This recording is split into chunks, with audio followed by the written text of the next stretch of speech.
Good, we're videoing instead of taking a photo of the start. That's a good start.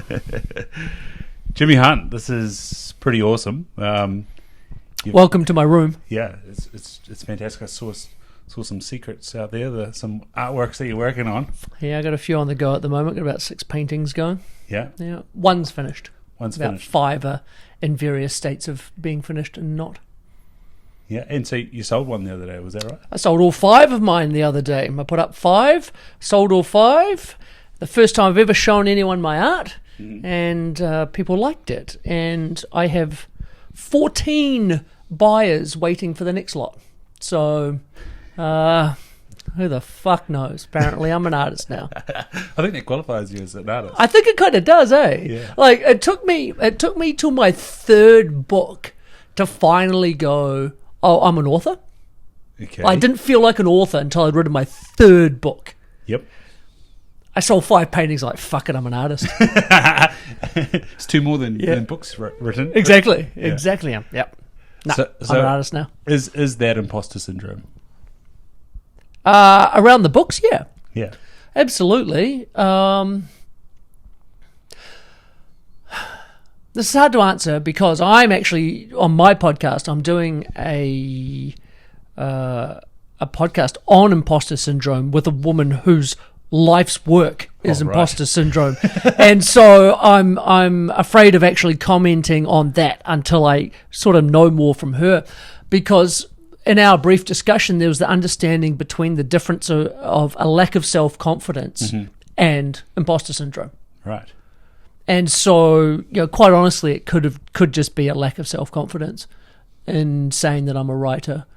Because before I wrote 3 books, like I hadn't written more than 1,000 words since high school. Right. And then suddenly I'm writing 65,000 words for my first, it was a memoir, technically. That's what the publishers put it under the title of memoir. You're like, fuck, okay, this is weird. And I didn't feel like an author. And then I wrote my 2nd book, and I was like, oh no, it's just a bit of a guide for people. That's not a real book. Then I wrote my 3rd one, and I was like, okay, I think I'm an author now. Mm-hmm.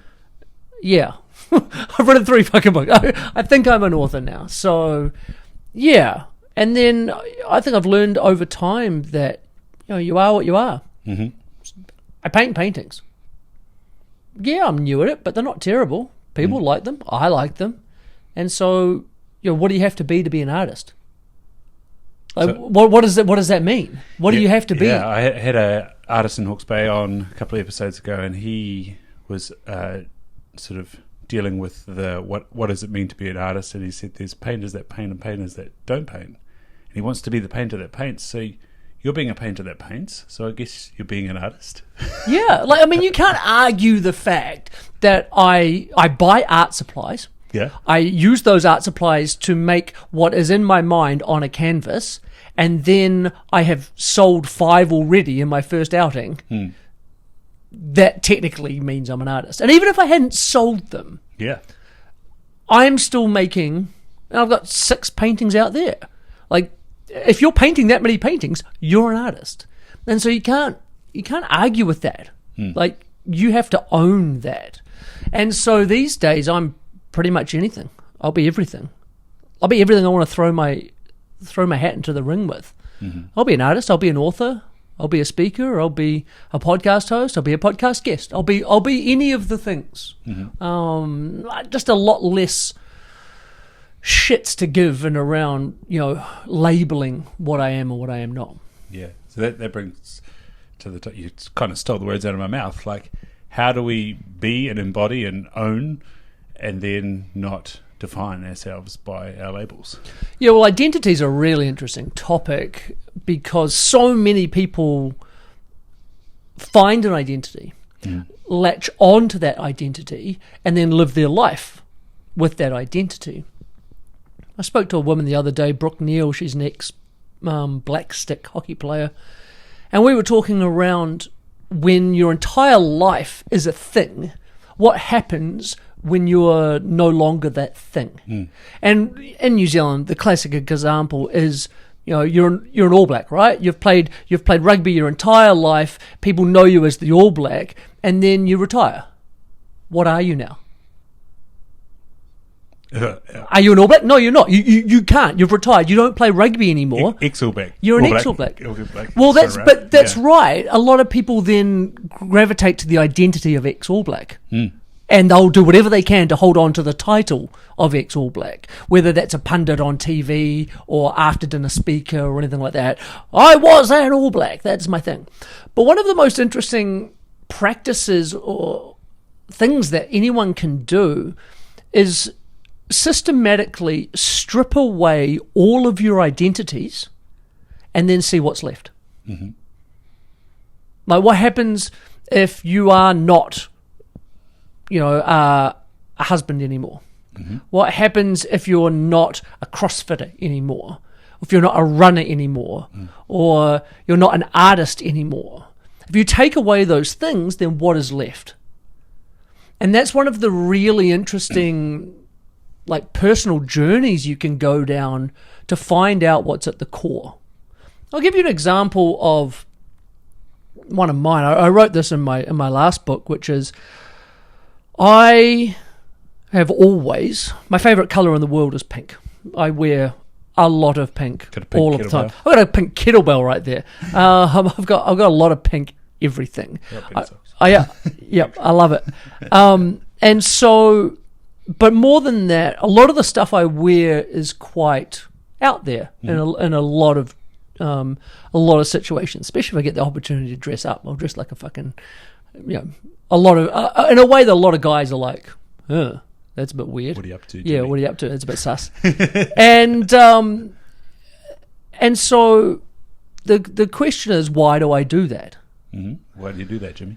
Well, the simple answer to the simplest person in response is, I like colour, I like pattern, it makes me happy. And usually that's enough for the people to go, oh, okay, cool. And if you said, no, but really, why do you dress like that? I'm like, well... Are we asking why 3 times? Yeah, we are. So really why? Well, really why is I actually really like and crave the attention from the opposite sex. And so when I dress that way, the guys might think I look like an idiot, but the girls come up and talk to me. Yep. And the girls compliment me. The girls tell me all of these things. And I'm like, oh, yay. Yeah. And you're like, well, why do I need the validation from women? Well, because I don't love myself enough. Why don't you love yourself enough, Jimmy?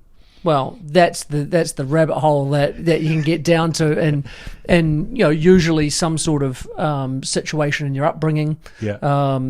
Somewhere in your life experiences, you've got to a point where you have not felt enough for yourself, and you don't love yourself fully, and so my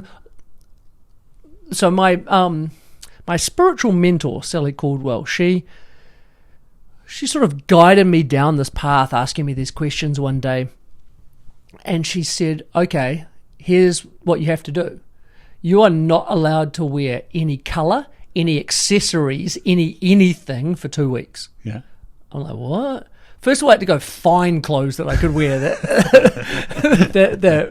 weren't like that. But I didn't wear any necklaces, any bracelets or anything like that. I wore black pants and a white T-shirt for 2 weeks. And when you take away that part of my identity, stuff starts bubbling up. And you're like, why is no one paying me any attention? Why has no one complimented me today? Why are no girls coming and talking to me? And you're like, why of all these things? And so that's when you strip those identities away. Most identities are covering up something. And so when you strip that away, whatever it's covering up bubbles up. And then that's when you gain the self-awareness to be able to then start making changes in order to fix or help or soothe whatever that thing that's popped up is. But without using that process, you're using your identities to just push it down, cover it up, smooth it over, and you'll just let it bubble away underneath and cause problems forever. Mm-hmm. And so then also when we're being faced with, I guess it's discomfort, how do we then avoid the escape? Well, I mean, like, escape in general's not the worst thing ever, but chronic escapism is. Mm-hmm. And, chronic escapism, well, okay, so for an example, I did a podcast with my wife recently when we were talking about the difference between secrets and privacy. Mm-hmm. And so, I said we're discussing the differences around that, and I said one of the things is I have secret TV shows that I watch, guilty pleasures. And she's like, what? And I said, me and my friend Tors, who's she's a good friend, but my good friend's wife, we watch Love Island. Okay, yeah. And talk about that. And Libby's just like, what? Like, that garbage, like, this is thing. And I said, yeah, but look, one, I find it massively interesting psychologically and with relationship dynamics, which interests me greatly. And two, it's just funny, stupid drama of fucking idiots. And it's entertaining in its most base level. But I said to Libby, pretty much my entire life is trying to grow and trying to move myself up the continuum. You can't live that way. You can't live in an entire growth phase. Like, you need to rest. Mm-hmm. And so, like, that sort of escapism used occasionally is absolutely fine. Mm-hmm. There's absolutely nothing wrong with watching Love Island. Yeah.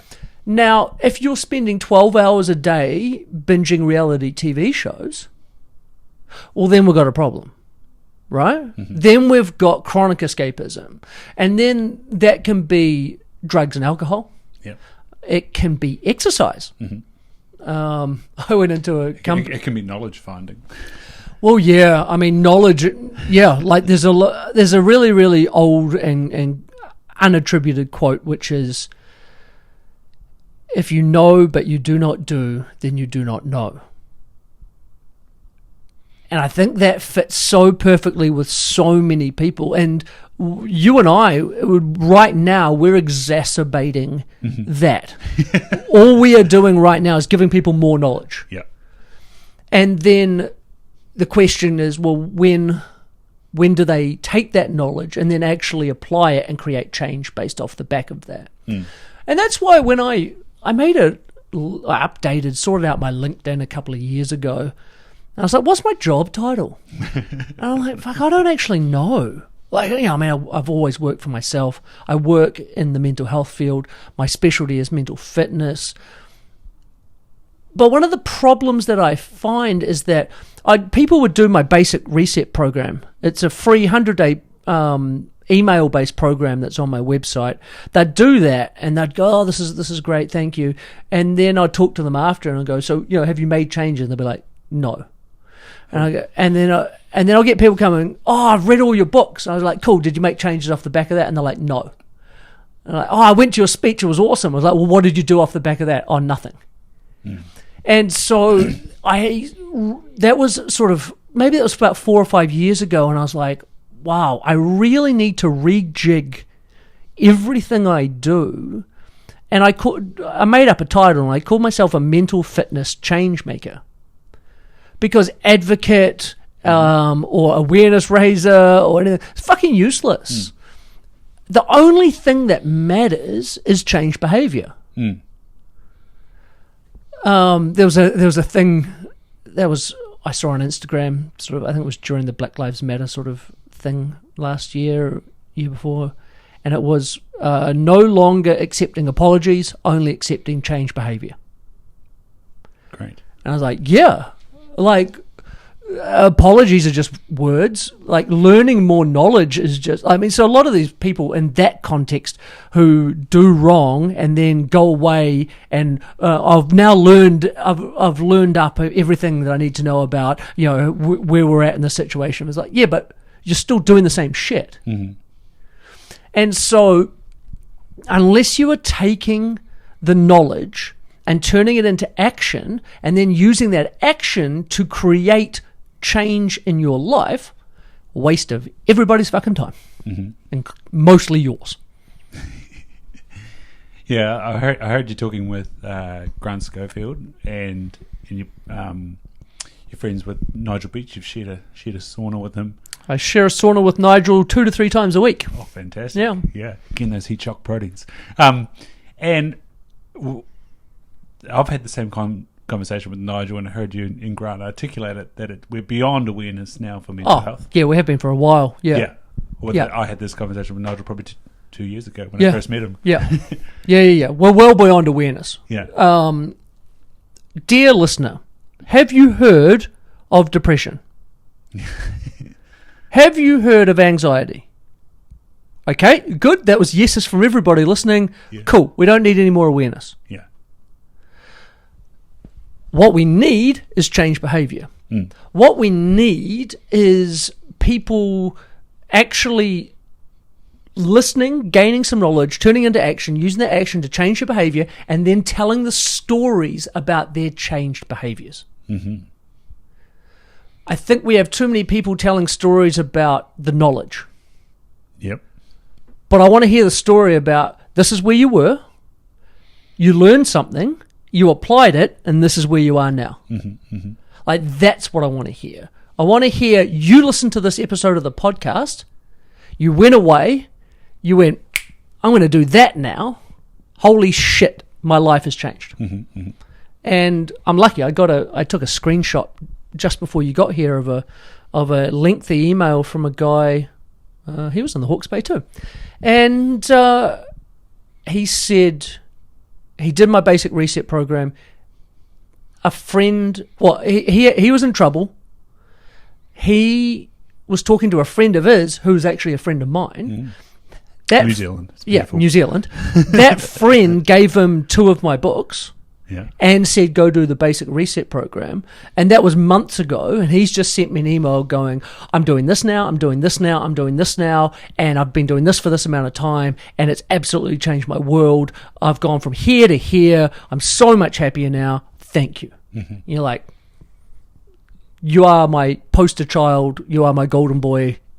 I so enjoy getting those emails because basically one of the tenets that I use for change, I have 3 prerequisites for change. One is self-awareness, because if you are not aware of the problem, then you can't change it. Real fucking simple. Unconsciously incompetent. Yeah, exactly that. 2 is brutal honesty, because you can be aware of it but not honest with yourself with it, and therefore that still doesn't work. And then 3 is radical ownership. Understanding that your trauma is not your fault, but your healing is your responsibility. Your trauma is not your fault, but your healing is your responsibility. Your trauma is probably not your fault. Yeah. Your trauma is probably someone else's fault, an ex-girlfriend's fault, a boss's fault, the school system's fault, the government's fault. Your trauma is probably not your fault. But your healing is nobody's responsibility other than yours. You're not even statistically likely to get an apology from the person or thing that caused your trauma, let alone have them come along and heal it up for you. Like, that's one of the harshest realities in our reality, is that no one is coming to save you. People can come and help you, and they can show you things, they can point you in the right direction, but they cannot do that work for you. And so it's not until, like, this email from this guy today, dude went, I'm in a horrible place, and I need to get myself out of it. And a friend of ours obviously helped him.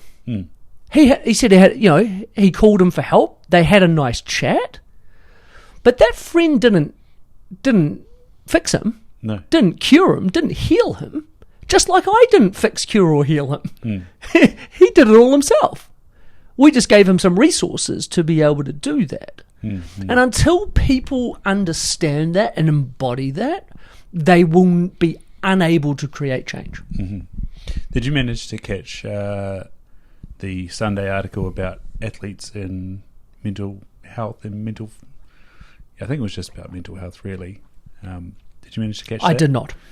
Yeah, so it was a challenging watch because, and you probably find it the same with elite business people, that you're buying into something and it goes to that identity, say, of the All Black. Yeah. You're going to be that person. Yeah. And your worth is associated with that. Yes. Yeah.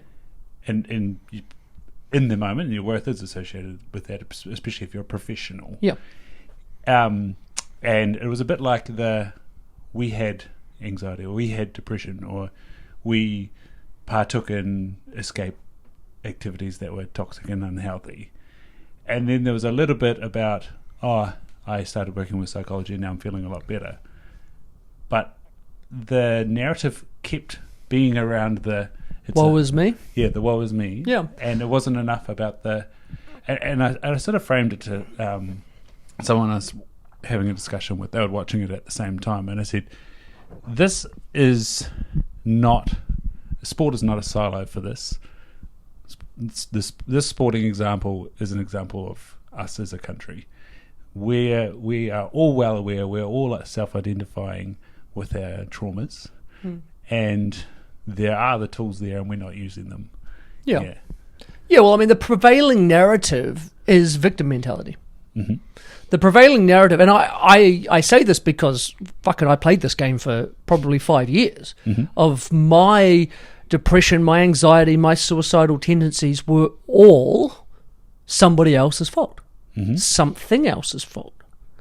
It wasn't until I took responsibility for that I could actually start making changes. And as soon as I took responsibility, and so one of the simple reframes around that, we tend to ask why a lot. It's like we did before. Yeah. But when we ask why too many times, it comes what they call rumination. Right, yes. Right? So you just get into this downward spiral of whys. And you're trying to figure out why this happened. Why? Why did she cheat on me? Why? Why all these things? And the truth is, one, we live in an infinitely complex society where it is almost impossible to actually get to the root cause of why. Two, as a populace, only about 13 to 14% of us are actually self-aware. So where's that coming from? That comes from Tasha Eurich at Harvard, 2015, 3,500 people, biggest ever study done on self-awareness. And do you know how they measured that? Yep, there's a base definition, which is the ability to see yourself clearly, to understand how others see you, and understand how you fit into the world. Wow, that's a fascinating study. And Tasha Eurich has written a brilliant book called Insight. Okay. Well worth a read on that topic. So basically, one, very complicated world, we probably won't get it right. Two, if we think we get it right, it's probably wrong because we're not self-aware. We can be self-aware that we're not self-aware. Yeah, exactly. And then third, and most importantly, it doesn't fucking matter. Like you said, they're not the going to come and apologise. The why doesn't matter. The why is the past. The why you can't do anything with. And the simplest reframe to get us out of the rumination spiral of whys is to turn your whys into whats. So instead of why did the situation happen, you can go, what can I do so this situation doesn't happen again? What can I do differently now to get that situation fixed or remedied?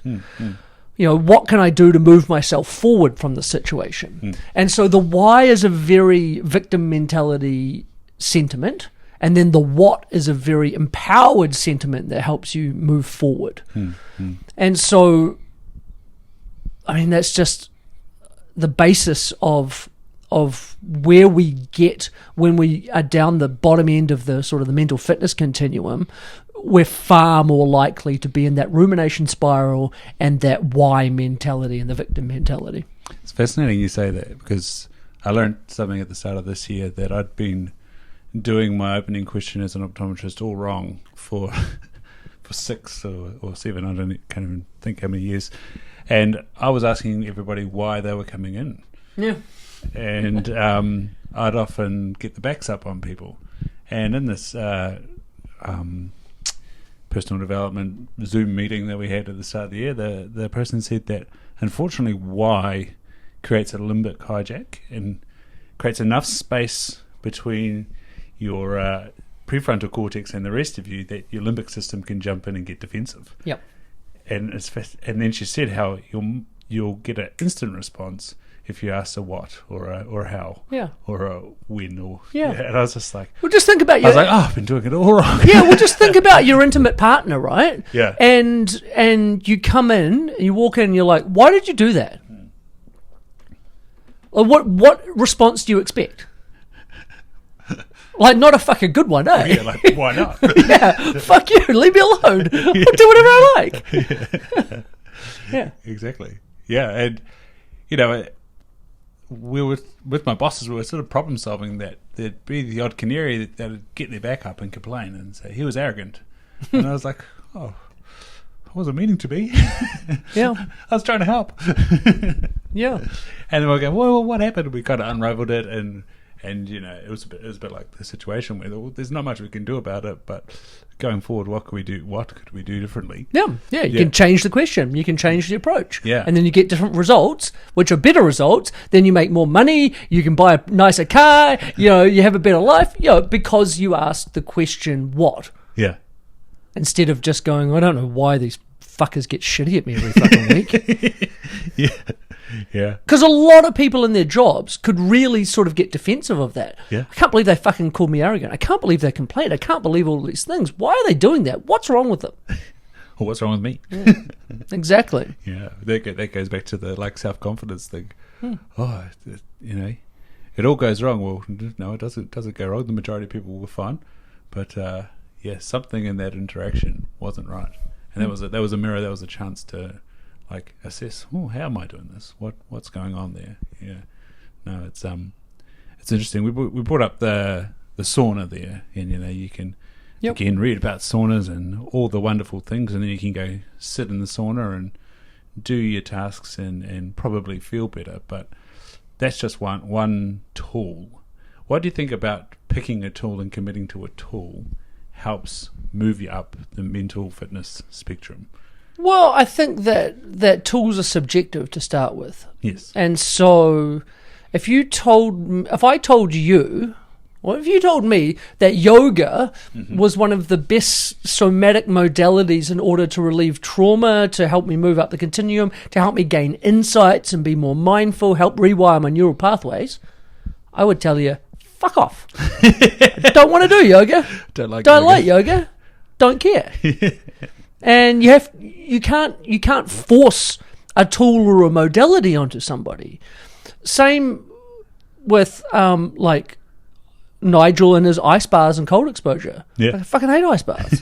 Don't want to do them. You don't want to do them? No. I'll do the cold showers in between the saunas. Yep. But not the ice baths. Mm-hmm. Just don't like it. And the other problem is a lot of people put too many eggs in one basket in their tools. One, you're at a very big risk of something happening to take away that tool and then leaving you with nothing. Mm-hmm. So one of the simplest examples of that is sports people. They get injured and then they fucking fall off the deep end. Mm-hmm. Because they have no tools outside of physical fitness and exercise in order to be able to regulate their mind and their nervous systems. And so you're like, oh, well, you were poorly prepared. And so we're also very different in our physiology and all sorts of carry-ons. But the really the overarching thing with tools, go find one, go try it. Try it for and when I say try, I don't mean go for a week. I mean try it for a couple of months. And then has it moved you up the continuum? Yes. Cool. Keep doing it. No? Cool. Go try something else.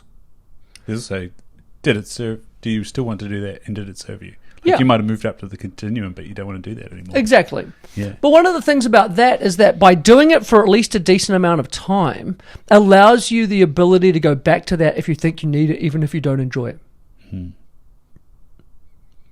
So, like, I did yoga for a decent amount of time, and it did move me up the continuum, but I stopped it because I don't actually like it.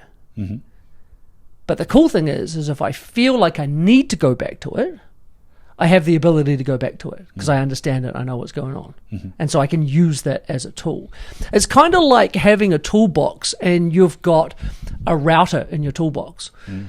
And like, great tool. Yeah, well, that's just it. Like, routers are fucking just one of the greatest tools you could ever do. Also, one of the most confusing tools you could ever use if you have never used a router before.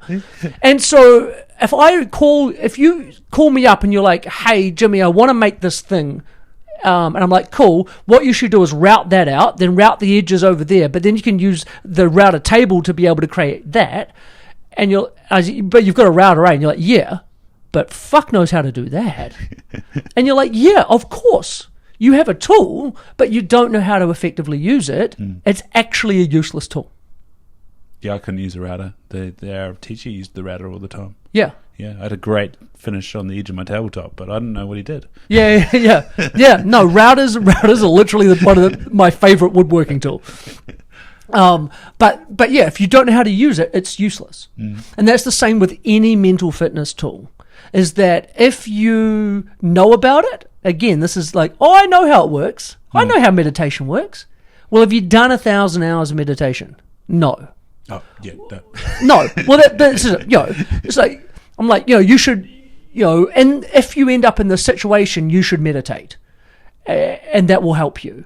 And you're like, oh, yeah, I know meditation. I know, I did a 2-day course once, and then you're like, yeah, but you haven't done 1,000 hours, so you haven't actually done the practice in order to change the pathways to actually understand how to use it as a tool to get yourself through situations.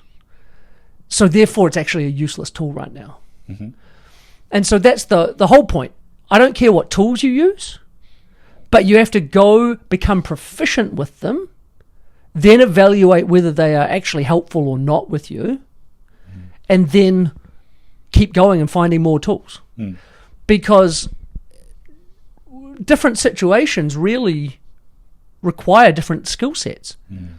And so, if you use running as your stress relief and your mental health relief and, all of that, but you're having an argument with your partner, well, fucking just going for a run ain't fixing it. Yeah. But there's other tools that can lend themselves to you performing better in that situation. For example, if you have done the cold exposure and the breath work part of that, a fight with your partner will put you into the sympathetic nervous system, and the training, because you've done a year of cold exposure and breath work, the training that you've done in that and the practice that you have learned will allow you to remove yourself from the sympathetic nervous system state during the argument. Not after it, once it's finished, all that, like during it. Whereas if you'd only practiced it for like a month and then never gone back to it, you have the argument, then you go away, then you think about it, and you're like, oh, that's how to get myself out of that now. Yeah. And so different tools work for different things in different times, but they're useless unless you've actually got them to a reasonable level. So again, there's only 13% of the people out there that are self-aware, so how do we not just escape with our tools and make them our identities? Like, there's plenty of Instagram pages of yoga mums, not to pick on yoga. Yeah. We're not picking on yoga, but Yeah. it's a glaring example. I'll give you an example. And like, again, no respect to Lululemon, they make great clothes, but they've made an industry out of this identification. Well, I'll give you an example of the first lockdown in New Zealand when the MIQ system first started. There was a thing in the paper about a meditation teacher who had a breakdown in MIQ. I missed that one. And I found that so interesting, right? It's fascinating. This is a meditation teacher. Now, I've done MIQ twice now. Once in the cold Hamilton Jet Park, and once in the nicer Novotel in Christchurch. And if you can't handle 2 weeks in a nice enough hotel room being overfed with unlimited internet, then you've got a problem. And so it's going to bring up stuff, right? And so this woman, obviously, yeah, she's a meditation teacher, but she's obviously got a lot more other stuff going on. I don't know the whole story about why it was or anything like that, but for her to have a breakdown in that state, obviously her one tool that she is proficient at and that she's a teacher of is not enough in order to help her through that situation. So, yeah, she needs to broaden her base, basically. Yeah, and it's one of those things where it is like fascinating how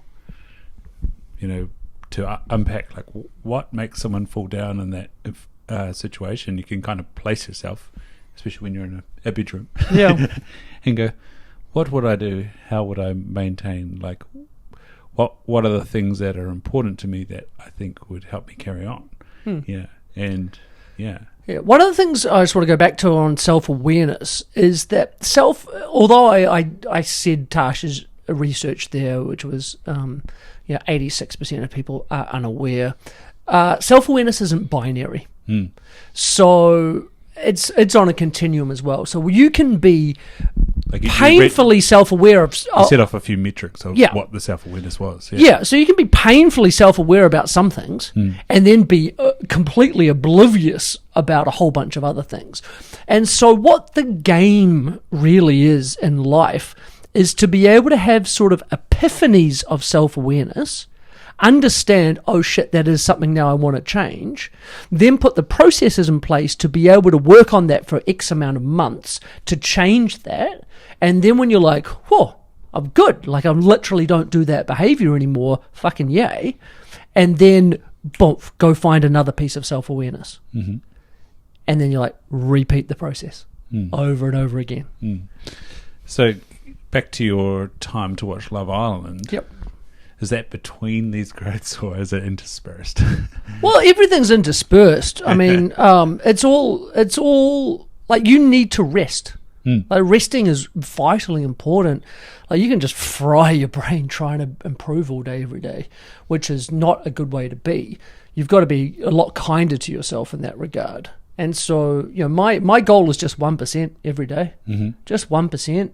And so I usually find like 1 or 2 things that I will work on for probably about 3 months at a time until I have actually made the neurological changes and the behavioral changes off the back of that.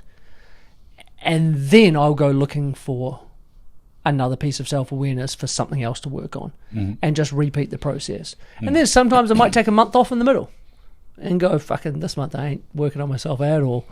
I'm just going to consolidate what I got. And yeah, like I'm not putting myself under the pressure of like, I need to be Buddha by the time I die. I just want to be a little bit better every day and just improve. And the cool thing is, it's a fun game because every time you level up, you get rewarded. And the rewards are a really interesting thing that, they don't just get served up on a platter. They get served up in little epiphanies again, little pieces of awareness. You're like, holy shit, a year ago I would not have responded that way. How did I navigate that really interesting fucked up situation at work, and just get through it perfectly? Like a year ago, that would have absolutely ruined everything. How come, check my watch, holy shit, how come me and my wife haven't argued in 4 months? Yeah. Like, and then when you have that realization, you're like, I know why we haven't argued in 4 months, because I've been fucking doing this work. And she's been doing this work. And then now we're way better because of that. Or, the boss comes up to you at work and goes, like, I don't know what you've been doing, but, like, your work has been phenomenal in the last 3 months. And you're like, oh, thanks, boss. Quietly chuckle to yourself, knowing that, like, you've been doing stuff. And you get these sorts of rewards. And then they turn into monetary rewards. They turn into friendship and relationship rewards. They just turn into a happier life reward. And you just sit there and smile to yourself and you're like, I did the work, I got the treats. So, excuse me. Need the cough button. So we said about the levels there. What was it like when you were laying the bricks? What did the messy times look and feel like? Fucking messy. Yeah, messy times are messy. Like, there's no getting around that. There's a lot of tears. There's a lot of niggles and frustration and arguments, and like quite often it's a really hard thing to come to those realizations. Like, so for example, one of my really good ones back in the day when it was messy, as this came from my spiritual mentor Sally again, and one day she said to me, Jimmy, people love you. I was like, oh, this is a good start. Thank you. Yep, cool. She said, people love you despite you. I was like, fuck. Hold on. Everyone playing this game at home is going. I was like, yeah. I was like, that hurts. But Sally, to me, is what is called a loving critic. A loving critic has to have your best interests at heart. She did. Have to have a mutual level of respect for each other. We do. And be willing to tell you the truth. And she was. And so when I looked at her, I can't look back at her in anger, because she's a loving critic that is giving me an external piece of self-awareness. And so I'm like, okay, I have to actually look at this. I'm like, yeah, people do love me because I'm a genuinely nice guy trying to do good things. People love me. And they love me despite the fact that I act like a dick quite often. And so, like, people have called me a dick before, right? And you're like, fuck you, I don't care.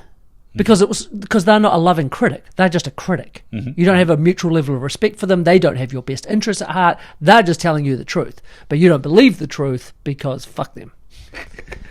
And so it required her saying it to me in that way that I had to really go away and try and gain some perspective and understanding over my behavior and go, yeah, why do I act like a dick to people that love me quite often? And, that brings up some messy shit. Like, that hurts your feelings. Like, why am I a dick? Holy shit, I'm a dick. Because most people are unaware that they're a dick, so therefore it doesn't fucking matter. But then when you become self-aware that you are a dick, you're like, oh, shit. This hurts. Yeah. And you have to go through that process. And then, when you go through that process and you can catch yourself being a dick because you're now aware of it, and then having to apologize to that person and then change your behavior based on that, like, it's embarrassing. It's hard. And, like, I pretty much don't act like a dick to anybody anymore because I did that work. And that's what it looks like. It looks like a process. It looks like, I love putting things into physical fitness metaphors. Like, imagine if you weighed 150 kilograms and you went into the gym and you had a really lovely, trainer there and everything, but guess what? The first year at the gym is going to suck. Like, you're going to be worried about what people are thinking of you and looking at you. It's going to hurt. All your joints hurt. Like, the diet sucks. Like, everything. I hate getting up at 6 a.m. Like, all of the things suck. And then you see that person 2 years later and they're at a healthy weight. They're happier. They've got better relationship. They're doing better at their job. And you're like, would you trade the year of horrible shittiness? And they're like, not in a million fucking years would I trade that. Yeah. Not in a million years. They're like, it it forged me. But we're so afraid of that first messy bit. So does that take us back to our traumas and moving past them? Because they do forge you. Yeah. And again, it's the response to them, isn't it? Well, there's two responses, right? So if you have serious trauma, and there's different levels of trauma, but if you have serious trauma, you can end up in two places. And we're very familiar with the concept of post-traumatic stress disorder. Yeah. People go through this and fucking end up in a state that traumatizes them, and they're triggered by all sorts of things, and it's a really horrible place to be.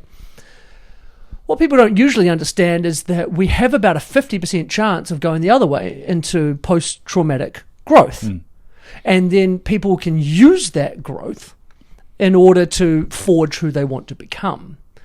But there is also the state where you can have post-traumatic stress disorder and then still do the work and turn it into post-traumatic growth. It just takes a little bit longer. Yeah. Just finished Paul Wood's book. Oh, yeah? Yeah. That was one of the... I haven't read it. Is it in there? Yeah, it's one of the... Paul's a good friend of mine. I should probably read his fucking book. Send me a fucking book, Paul. Yeah. You've got mine. No, it's that. I think that was an awesome point you raised, that you can, be in a post-traumatic stress and still have growth, which is exciting. Yeah, absolutely. I mean, I think one of the most interesting things to understand, especially around mental illness, is that only about 7% of mental illness are neurodivergent. So these are your things like schizophrenia, bipolar, ADHD, Tourette's, things like that, right? Okay. So that means that there is a little bit of something going on in your brain that quite often needs chemical things to sort of balance it back up. That leaves 93% of all mental illnesses to be what they call lifestyle-based mood disorders.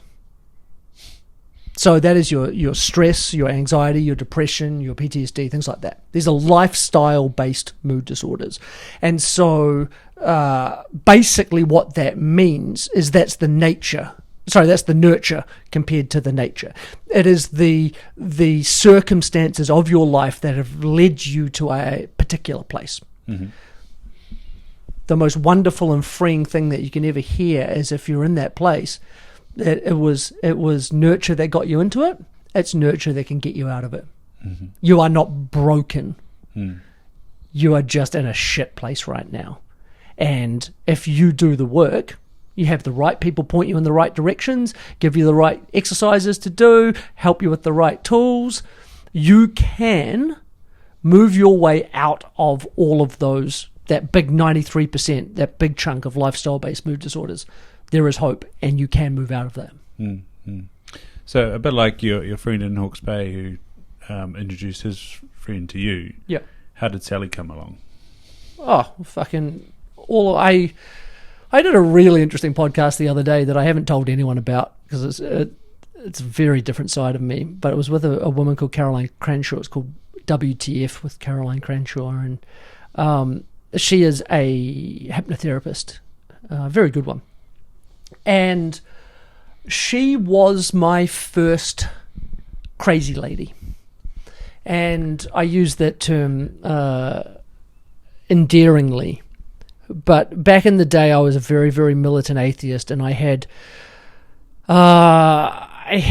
probably about 5 what I term crazy ladies come into my life over the period of a couple of years who absolutely blew my world in regards to me not understanding that there's more than I can see and feel right here and right now. I mean, real quick, like Caroline was she did some weird shit and it freaked me out, and I was like, who the fuck are you, what is this? And she cut the energetic cords of my ex-wife, and who had cheated on me and got pregnant to the guy, and so it was a whole big thing. I hadn't talked to her. She said, I've cut the cords, and now she's going to get back in contact with you because she wants to join those cords back up. I'm like, what the fuck are you talking about? Following morning, I get an apology from my wife, who hadn't talked to me in months, and I was like, whoa. The day before, I was about to go on my Lilo, the Waikato adventure, and I was broke, and she said, how much money do you need for this? I said, $5,000, and she said, well, I'll get you 10. Oh, what the fuck do you mean you'll get me 10? And then lunchtime the following day, I got a random call from a random dude who said, I've got 10 grand to sponsor your adventure. I was just like, what is going on? And then she said, there's death on the river. And I had 3 people tell me I was going to find a dead body on the river. Oof. When I liloed the Waikato. Before I liloed it. And guess what? I found a dead body on the river. A kid who had been under the river for 4 days. Popped up in front of me. And so I'm just like, this is the weirdest shit ever. And then this guy stole a book from me. It was ridiculous. He rang me up and said, I need a copy of your book now. I was like, okay, cool, just come pick it up from here. And so he pulled up in a taxi. I gave him the book. He said, thanks. And he drove off. And I'm like, the dude just stole a book from me. I was like, what the hell? I don't even know who he is. I don't know what? And then he rings me and he goes, I've organised a meeting with you and this woman. You need to meet her tomorrow at this cafe. I'm like, what about the money for my book? And then, so I went, sure. So I met him with this woman, and I'm like, I don't know why I'm here. And she's like, I don't know why I'm here. I just got told to be here. I'm like, this is fucking weird. And she ended up being probably the most influential person in my entire life. Mm-hmm. She is a very unconventional and strange woman who is also very conventional and very, very smart and scientific. And she has just taught me more practical life lessons than anybody ever. And every time she teaches me a lesson, I just accept it. I'm like, that sounds fucking weird and I don't understand it, but I trust you. Mm-hmm. And then so I would go and I would apply that lesson and it would work. And I'm like, that's brilliant. And so she's been my friend for the last 7 years. And she teaches me random shit all the time. And I'm like, fucking love it. Mm-hmm. I'll give you an example of that. So I went to her one day and she taught me the principle she calls soothe, not solve. Yeah. I'm like, okay. Because I'm a prolific solver. I'm a man. And like, if there's a problem, I'll solve it. Jimi's your guy. Yeah. And so I was building the biggest waterslide in the world, and I didn't have anywhere to put it. And my timeline was getting really, really bad. And I had this one place that fell through. Then I had another place that fell through. Then I got Coronet Peak.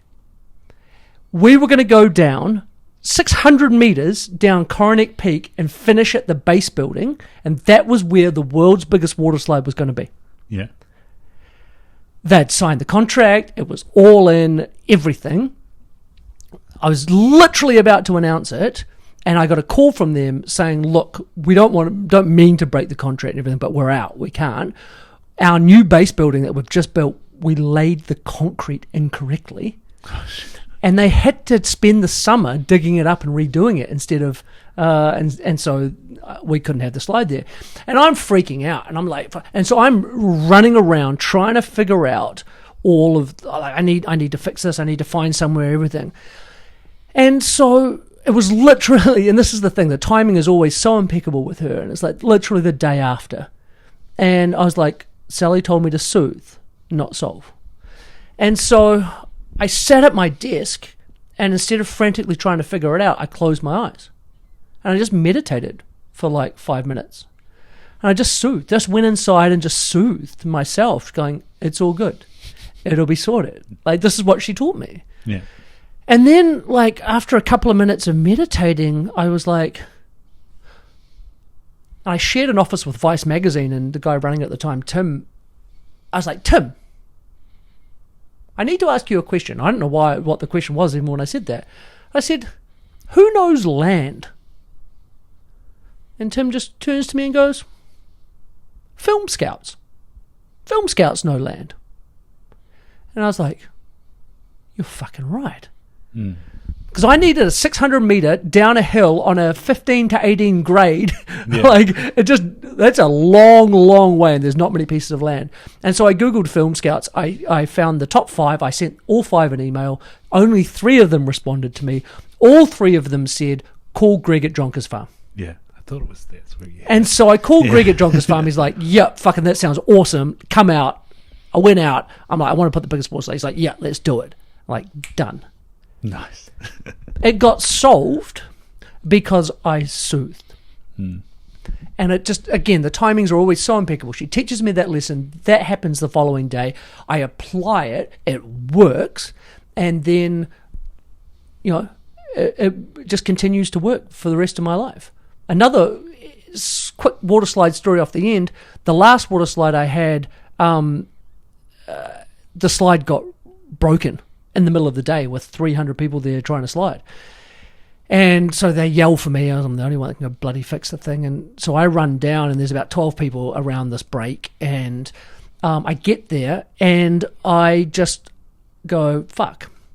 And I just lie down on the ground and close my eyes. And everyone's just like, what are you doing? What are you up to, mate? Like, what are you up to? Like, what is going on? Get out. Yeah. And I lay down, and I closed my eyes.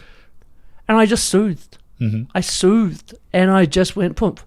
And then after about 60 seconds, I popped up, and I said, you do that. You do that. I'm going to go deal with the crowd. Now, that water slide took probably an hour and a half to fix. I grabbed the mic and told stories for an hour and a half to 300 people who were there in the beating sun trying to water slide.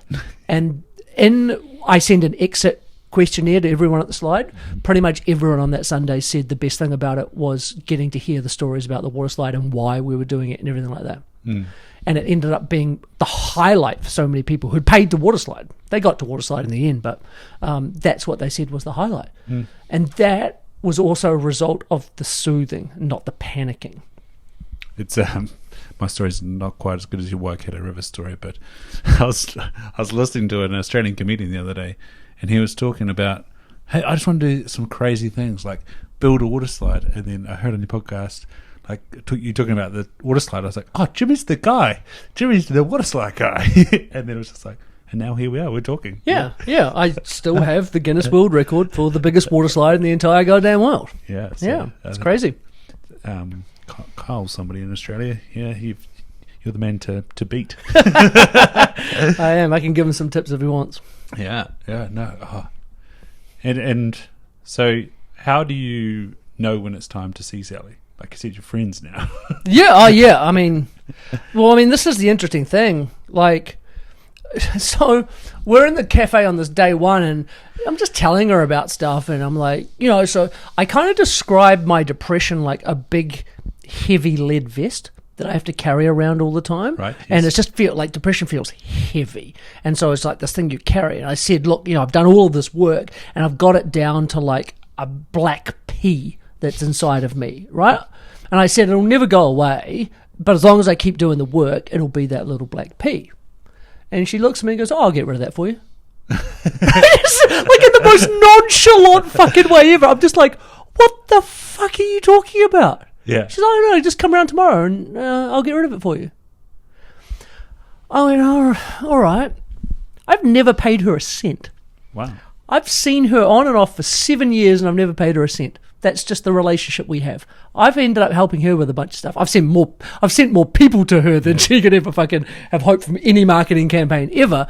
But we're a friendship, and we were from the start. It was interesting. I was always more friendship than client, but she was definitely the one doing all the teaching. Did you ever get to the bottom of the link between your book stealing taxi driver and her?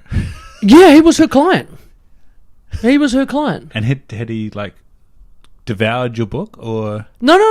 He texted on the way to the airport like without having read it. I no idea. I've never seen him again. I don't know. I don't know anything about him.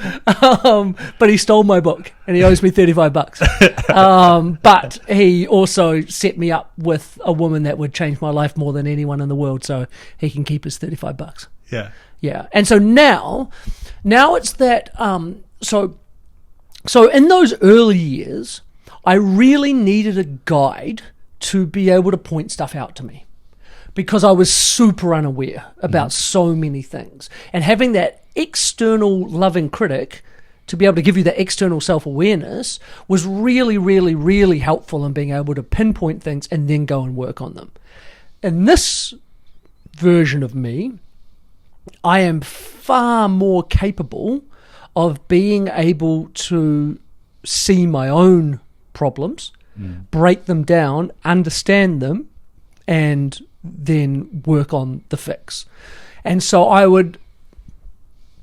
it's funny we're even talking about it, because I literally thought about calling her today, not for any problem, but just to say hello and check in, because she's up in lockdown in Auckland, like so many people, and so yeah,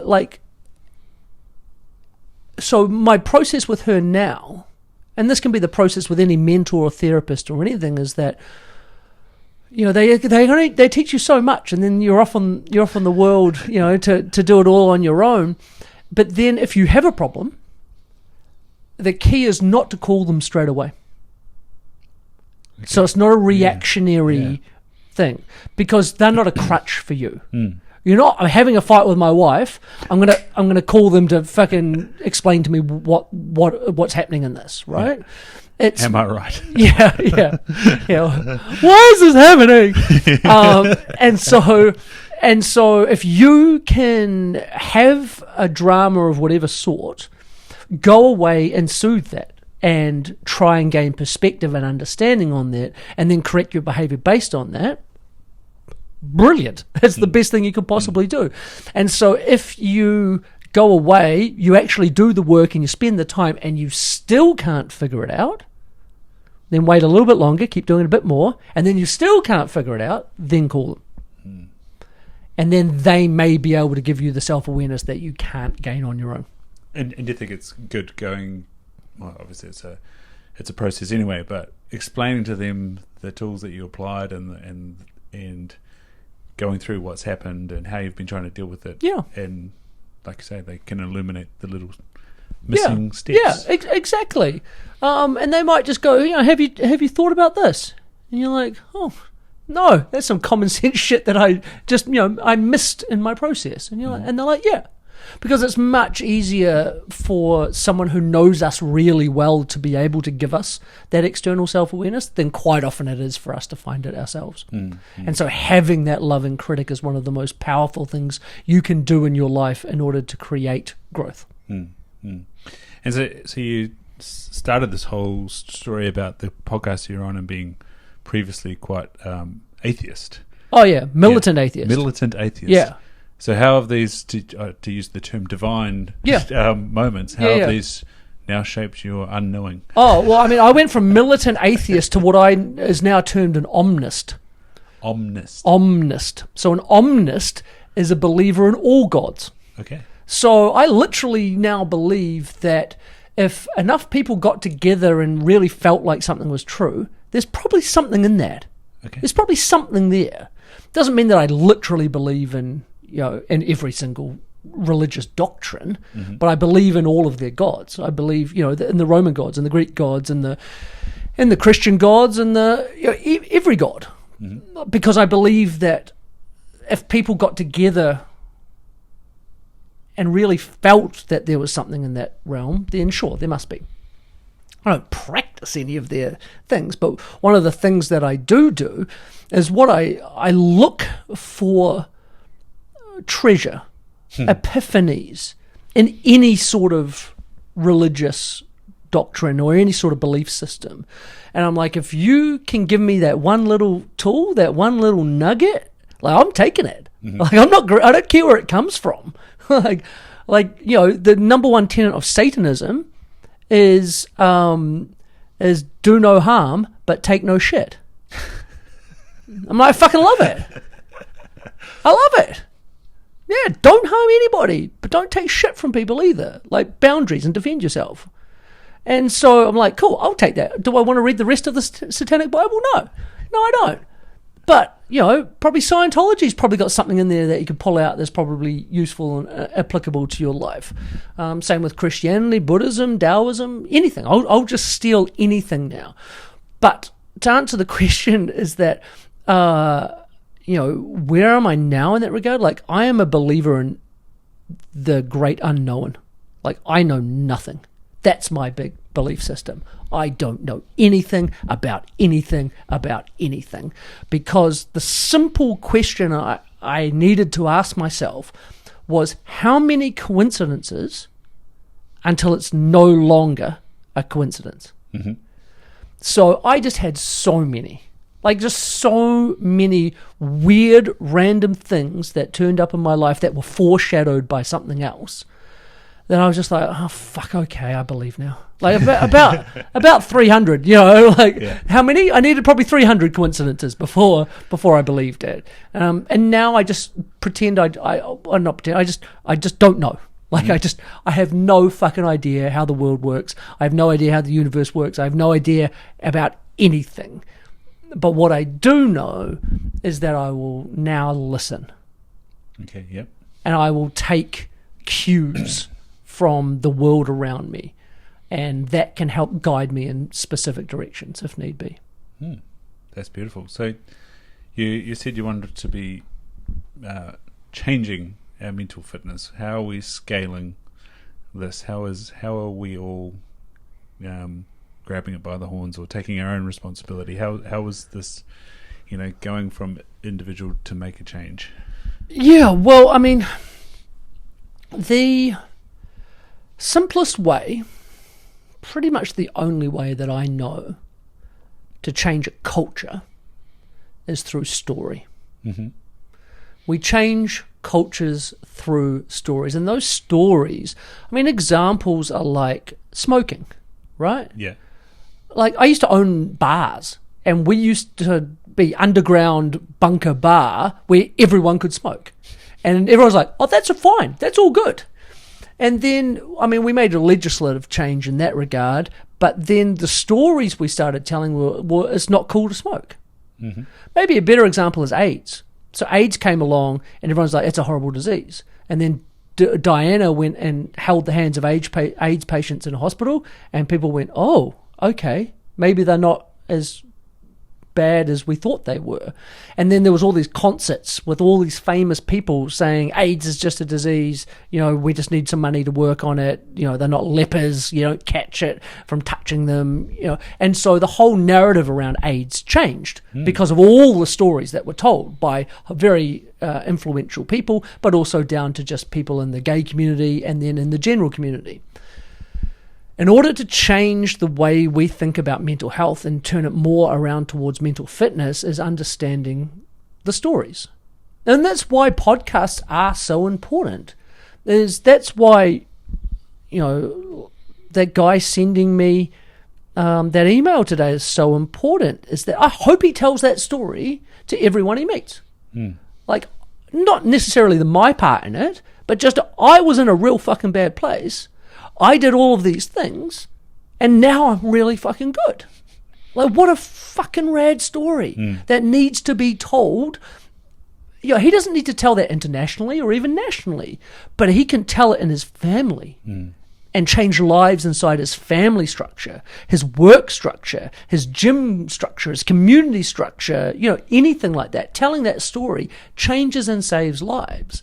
And this is the thing, is like, if you want to get physically fit, what do? You go to a gym, you join a running crew, you go together with other people, and you move yourself up the fitness continuum, the physical fitness continuum, together. And yet we do all of our internal mental fitness growth quietly by ourselves. Yeah. And so, the way that we change that is by bringing it out into the open, telling the stories, and then working together with each other. I haven't actually talked about this yet, but I am currently creating an online community for just that. Mm-hmm. Because, like, if you can look at the modalities, right? So you can go join a yoga community, you can go join a Wim Hof community, you can go join a meditation group, all of that sort of stuff. and that's fine, that's good. But I want to have a broader group where it's kind of just like a gym, where we go to get better. And some of us will do weightlifting, some of us will do Pilates, some of us will do HIIT, some of us will do Les Mills classes, whatever. But we're all helping each other in this one gym. And so that's kind of what I'm creating at the moment. A place for people to go and tell stories with each other, be accountability partners for each other, mentor each other, and then grow together. And I think, then what comes out of that can be powerful. So it's like a personal trainers for mental fitness. Correct. Or group trainers for it's group. Yes, it's like group training. But I mean, we know when we're on our physical fitness journey. That's why boot camps are so popular, right? Yeah. Because if you just decide that you're going to go and get fit and you're going to get up every day at 6 o'clock and go for a run by yourself and go do some weights by yourself and everything, the motivation can disappear pretty easily. You've got no one to be accountable to. But if you have to go to your boot camp and you don't turn up and they're like, yo, where the fuck were you on Tuesday? And you're like, I slept in. Accountability is massive, eh? Yeah. I was doing CrossFit classes in Hawke's Bay, and then I moved to Tokoroa, and I haven't found that type of environment. Yeah. But I do go to Hamilton on a number of Fridays, so I decided to buy a subscription of classes to one of the boxes there. Yep. And so then I go to the class on the Friday, but that means I've got to train the rest of the time the other one. And like I say, that individual motivation it's got a little bit of accountability to it. Yeah. Yeah, because I don't want to get there at 6 o'clock on a Friday morning and, feel like shit and die in front of people. Yeah. And then even if you don't turn up on a Friday and then you turn up the following Friday, you've got people there going, oh, what happened last week? Where were you at? Yeah. No, I couldn't be fucked. Yeah. And even if you say, oh, no, I had some work stuff, in your head you're like, actually, I just couldn't be fucked. And then you're like, right, maybe I have to change something in that regard. It is the beauty of 6 in the morning. There's not many other excuses. No. No, not at all. Yeah. No, it's group fitness for mental health. It's kind of what it is, in the simplest term. Yeah. I like it, Jimmy. Yeah. Yeah. Might be ready in the next 2 years, maybe. Watch this space. Yeah, watch this space. I'll get there eventually. Yeah. So, when you finally get back to your wife in Mexico, 2 weeks. Yeah. Do you have some plans? Yeah. So for podcast listeners that don't know, I live in a place called Puerto, Escondido in Mexico, and I have been back in New Zealand for 6.5 months because of COVID. And New Zealand was really the only place I could do my job, which is essentially speaking to rooms full of people, over 100 people, which level 2 has fucked up my whole September. And so 6.5 months away from my wife, I go back to Mexico in 2 weeks. And what am I going to do? I'm going to play a bunch of tennis. I'm going to sit on the beach a lot. I live at a place that has the biggest beach break in the world. It's about 25 foot today. It can get up to about 50 on the biggest swells. And do you partake in these swells? I partake in the swells up to about 12 foot. Not any bigger. And so Mexico, I've kind of split my worlds pretty interestingly in that Mexico is my thinking time and the rest of the world is my doing time. Okay. And so whenever I leave my home in Mexico, it's to go and do something. So I'm going to go speak at this place. I'm going to do this thing. And so when I'm in Mexico, it's my thinking time, which is I'm just in my house. Apart from playing tennis and going to the beach, there's really nothing else to do in my town. So it's like, right, well, do some thinking, do some reading, do some writing, do some figuring out. And so negatively for me, it's actually hard to get out of that mindset because, especially this month where I've had everything cancelled, I can't get in the thinking mindset here. I can only get in the doing mindset here, and I don't want to think when I'm here. And so this month I'm pretty much having a month off. And I'm doing one delivery left before I go. But when I go back, I am working on this community. That's my number one priority. I'm also writing my 4th book. So, because you're a writer. Because I am now an author. Correct. An author, yes. And so, do people need to know where to find you? I've heard often say that people, if they want to find you, they'll find you. Yeah, exactly. My name is Jimi. My name is spelled Jimi. My last name is Hunt, and you can find me at jimmyhunt.com. Anything you need there, I am happy to provide. There's a bunch of free stuff there.